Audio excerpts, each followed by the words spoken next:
দেখলে বৈদ্য, রাজসভায় আমাদের অপমানটা দেখলে? হ্যাঁ, সে তো দেখলাম মন্ত্রী মশাই। আমি তো বুঝতেই পারছি না যে গোপাল মহারাজকে কি মধু খাইয়েছে যে মহারাজ গোপাল ছাড়া চোখে অন্ধ। আরে আমরা যেন মহারাজের কাছে ফেল না, কিছু একটা করতেই হবে। আমার মাথাটা গরম হয়ে যাচ্ছে। গোপালের মতন রাজসভার ময়লাকে যতক্ষণ না ফেলা যাচ্ছে ততক্ষণ আমার মাথা জ্বলন্ত কয়লা হয়েই জ্বলবে। পণ্ডিত মশাইয়ের মাথায় একটা বুদ্ধি আছে মন্ত্রী মশাই। আপনি যদি সেই অনুযায়ী উঁচির কাজ করেন তাহলে বেটা গোপালের কপালে দুর্গতির সীমা থাকবে না। এই কি বুদ্ধি, কি বুদ্ধি? আপনি বরং এই ব্যাপারে পণ্ডিত মশাইয়ের সাথে একবার আলোচনা করে নিন। আমি চলি, কেমন? আমি চলি। হ্যাঁ হ্যাঁ, এসো এসো এসো এসো।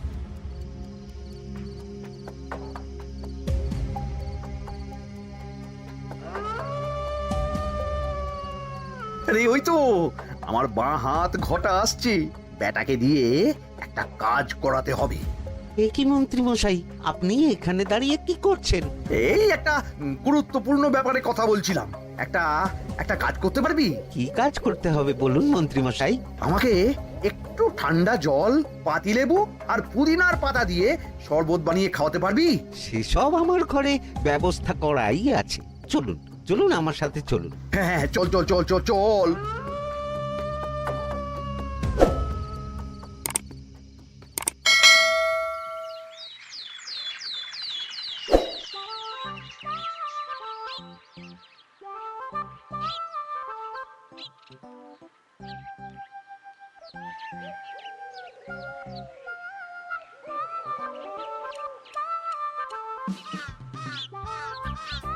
কি ব্যাপার পণ্ডিত, এত গুম মেরে আছো কেন? সকাল সকাল গিন্নি খুব বকেছেন মনে হচ্ছে। গিন্নির বাক্য সুধায় কান ভরে গেছে, আর কিছুই কানে ঢুকছে না। আরে দাঁড়াও দাঁড়াও পণ্ডিত, দাঁড়াও জ্যোতিষী।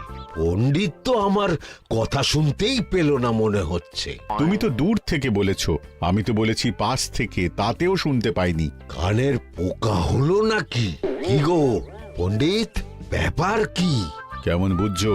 এ তো ভয়ানক কর্ণকোষ্ঠবদ্ধতার লক্ষণ। তুমি কচু বুঝেছো? আমার হয়েছে কর্ণগোপাল, তোমাদেরও হতো, কিন্তু তোমাদের দোকান কাটা বলে হয়নি। তুমি আমাদের অপমান করছো। তোমাদের অপমান বোধ থাকলে কোনো শব্দই কানে ঢুকতো না, শুধু একটাই শব্দ কানে বাজতো, গোপাল গোপাল গোপাল। এবারে রাজসভায় কিভাবে হেনস্থা হতে হলো মনে নেই?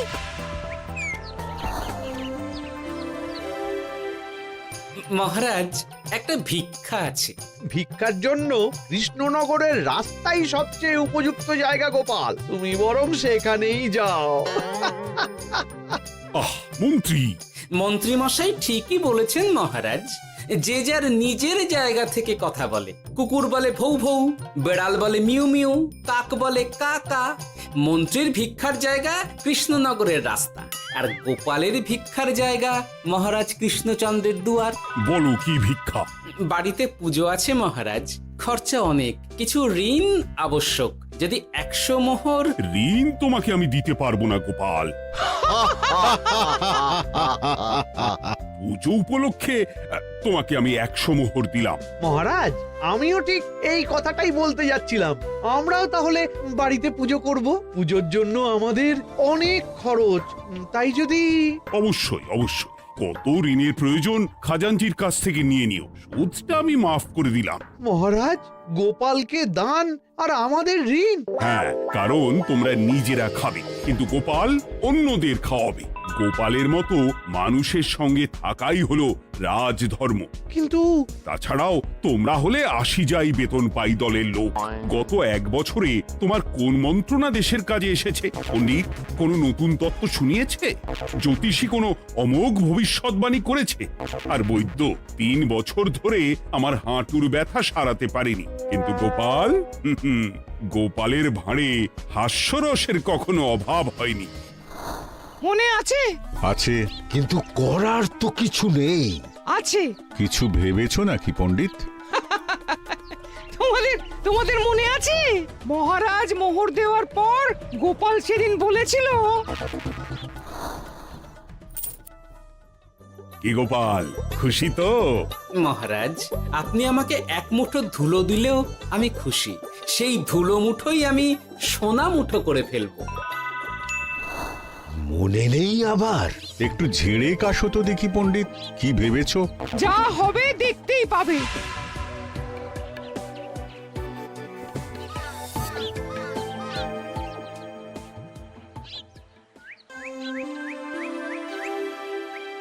মহারাজের জয় হোক। মহারাজের জয় হোক।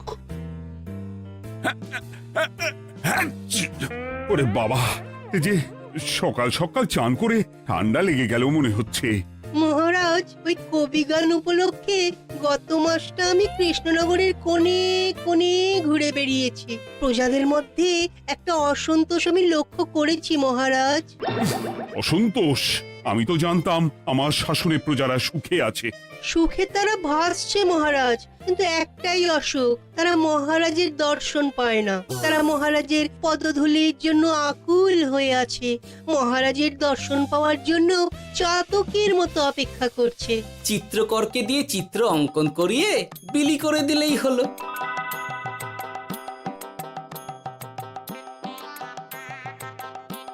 খুব ধুলো হয়েছে মহারাজ, কিন্তু এত ধুলো। কালকের ঝড়ে ঢুকেছে। ঝাড়ুদার,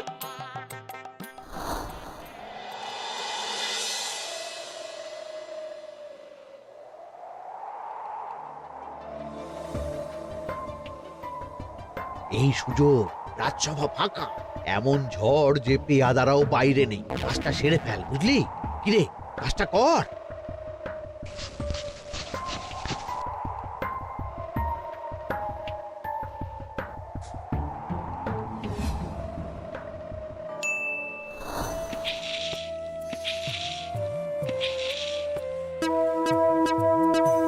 এত ধুলো! উফ, মহারাজ, কাল ঝড়টা বড় সাংঘাতিক হয়েছিল। তা বটে।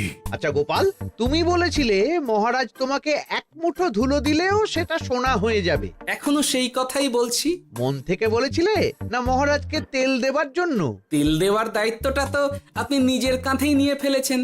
আমি যা বলি সত্যি বলি। আজ যদি এই 4 ঝুড়ি ধুলো মহারাজ তোমাকে উপহার দেন, তখনও একই কথা বলবে? নিশ্চয়ই।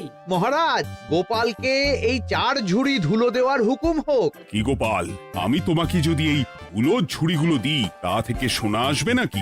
আসবে মহারাজ, মোহরের বস্তা আসবে। যদি না আসে, আপনি বলুন। তোমাকে কৃষ্ণনগর ছেড়ে চলে যেতে হবে। রাজি? আর যদি আমি পারি, তাহলে আপনাকে এই মন্ত্রীর চাকরি ছেড়ে দিতে হবে। কি রাজি? কি মন্ত্রী, রাজি? রাজি। গোপাল? রাজি মহারাজ। আচ্ছা, আর কেউ মন্ত্রীর পক্ষে বাজি ধরেছেন নাকি? হ্যাঁ, আমি আমি আমি আমি। ও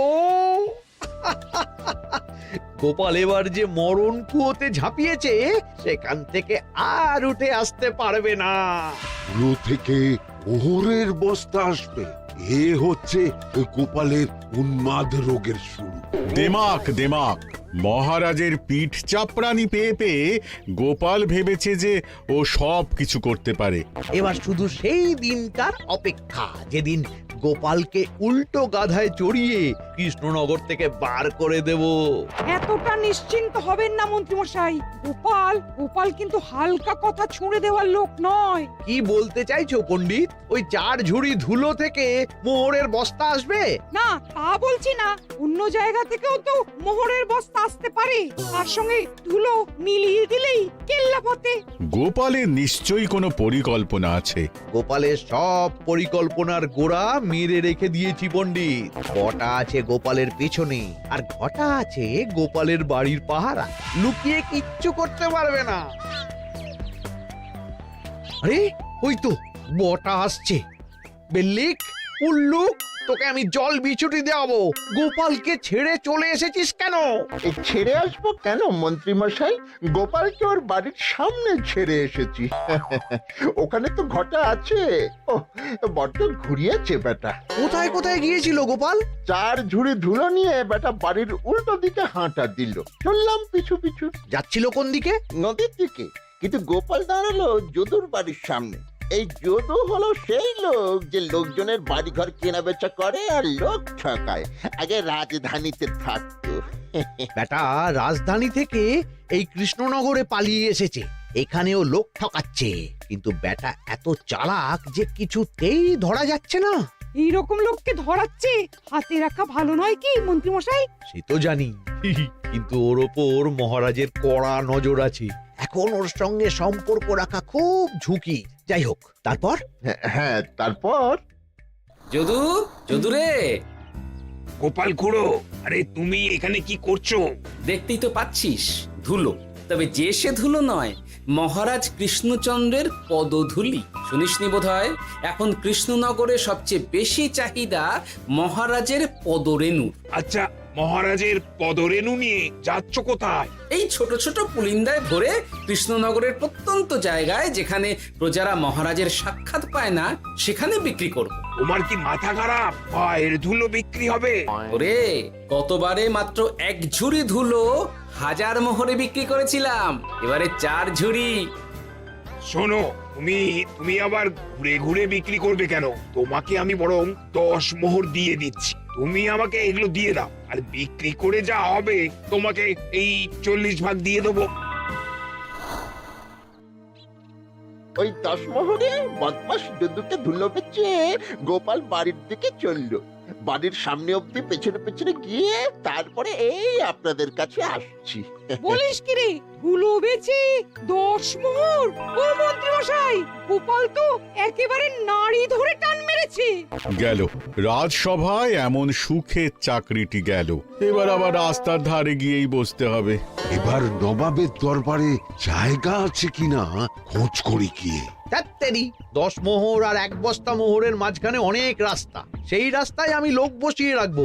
আরে আরে, ওই তো তোমার ঘটা আসছে। এই, তুই গোপালের ঘরের পাহারা ছেড়ে এলি কেন? গোপাল নেই নেই নেই নেই নেই নেই।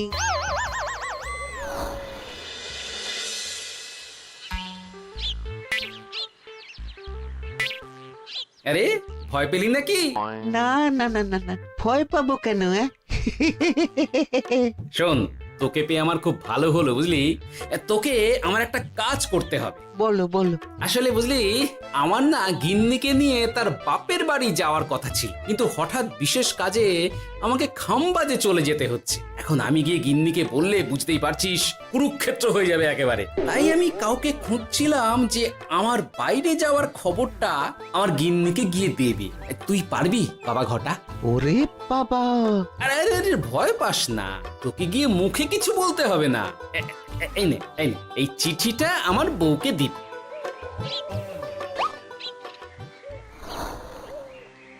কৃষ্ণনগর ছেড়ে চুপি চুপি চলে যাচ্ছি, চালাকিটা দেখেছেন? ওসব চালাকি আমি তুড়ি মেরে উড়িয়ে দেব। কি করবেন? চারিদিকে আমি অশ্বারোহী গুপ্তচর পাঠাচ্ছি, গোপালকে কোনো চালাকি করতে দেব না।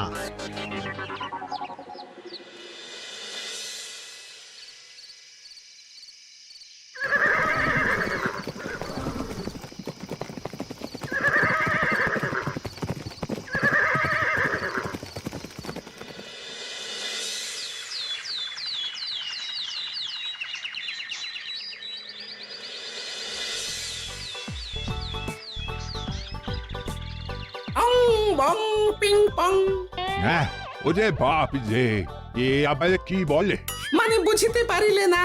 অং বং পিং পং অর্থাৎ আইসো আমার নিকট বিদেশি জাদু শরবত আছে। ইহাতে তৃষ্ণা নিবারিত হয়, শক্তি বৃদ্ধি হয়, ঘুম ভালো হয়, সম্পর্কের উন্নতি হয়, জামা কাপড় ফর্সা হয়, তু শব্দ না করে সকাল সকাল কষ্ট পরিষ্কার হয়, মূল্য মাত্র 1 মোহর। বোঝো, ওইটুকু অং বঙ্গের মধ্যে এত কিছু? ঠিক আছে, তা দাও দেখি। আপাতত টেস্টটা তো মিটু, বাকিগুলো পরে বোঝা যাবে।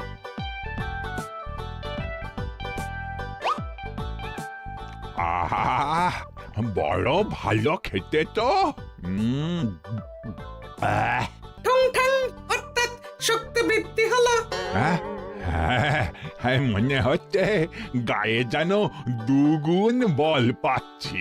কি হয়েছে ভাই? এ কে? এ ভিন দেশ থেকে জাদু শরবত নিয়ে এসেছে গো। জাদু শরবত ভিন দেশ? একেবারে, হ্যাঁ, একেবারে বহু ভুজা শরবত। খেলে তেষ্টা যাবে, গায়ে জোর হবে, ঘুম হবে, সম্পর্ক ভালো হবে, জামা কাপড় ফর্সা হবে, সকালে হ্রাস করে পেটও পরিষ্কার হবে। সে কি? দাও গো ভাই, আমাকেও দাও। গুড় জল সঙ্গে একটু ভাজা মশলা, আমচুর আর বিট নুন, শুদ্ধ দেশি জিনিস, জানলে কেউ ছুঁয়েও দেখতো না। কিন্তু একটু বিদেশি গন্ধ দিতেই একেবারে হট্ট মেলা। আরে তোমরাও এসেছো দেখছি। সং সং শঙ্কা লং লং লঙ্কা, মানে অর্থাৎ এই শরবত খেলে আর শঙ্কা নাই, বুদ্ধি লঙ্কার মতন ঝাল হয়ে যাবে। তারপর ডং ডং ডঙ্কা টং টং টঙ্কা, ফাইন ফাইন, অর্থাৎ টাকা আসবে আমার কাছে।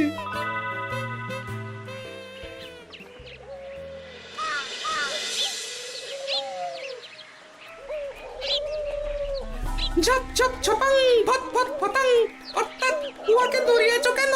বেটা জোচ্চোর অনেককে ঠকিয়েছে। অনেক দিন থেকে তককে তককে ছিলাম।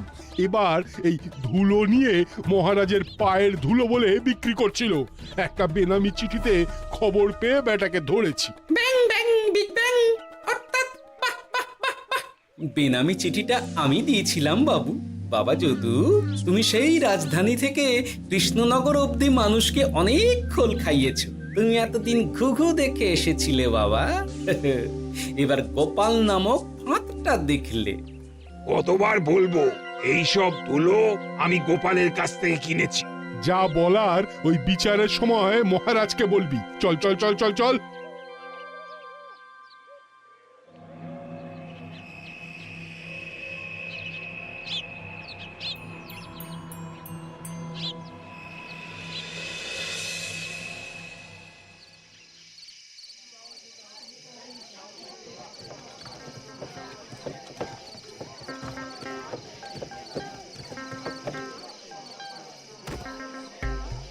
ঝন্টু মন্টু ননাং ফু। নাও ঠেলা।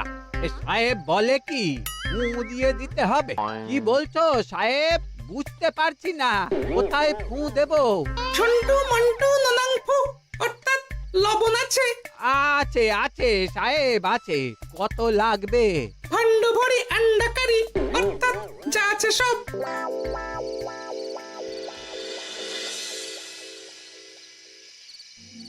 ব্যাস, মোটামুটি আশেপাশে সব দোকানের নুন এখন আমার জিম্মায়। এবার আসল মজা শুরু হবে।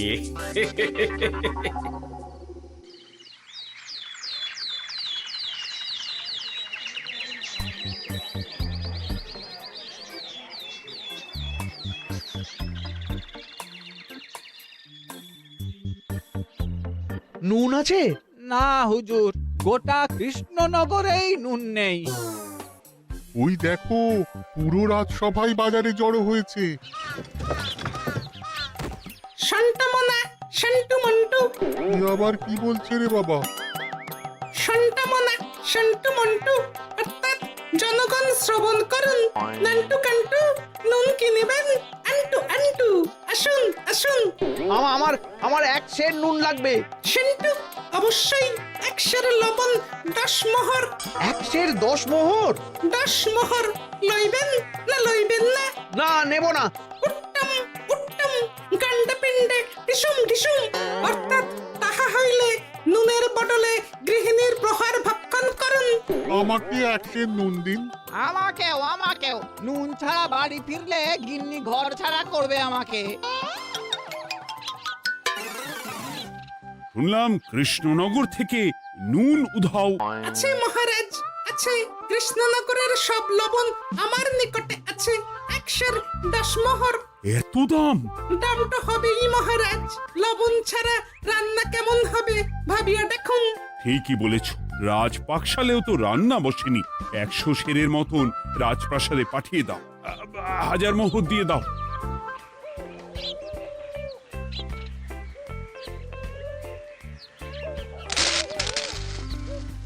ব্যাস 1 বস্তা মোহর হয়ে গেছে। গোপাল, হ্যাঁ মহারাজ, গোপাল যে 4 ঝুড়ি ধুলো থেকে 1 বস্তা মোহর রোজগার করেছে। ইয়া বাত!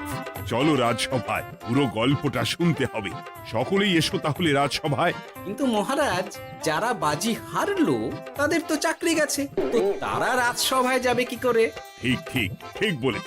আর যারা বাজি হারলো তারা বাদ, বাকিরা চলো। এই সেরেছে, গোপাল তো আবার বাজি মেরে দিল। ও মহারাজ, আমাদের দেখুন। ও মহারাজ, আমাদের দেখুন। ও মহারাজ। হ্যাঁ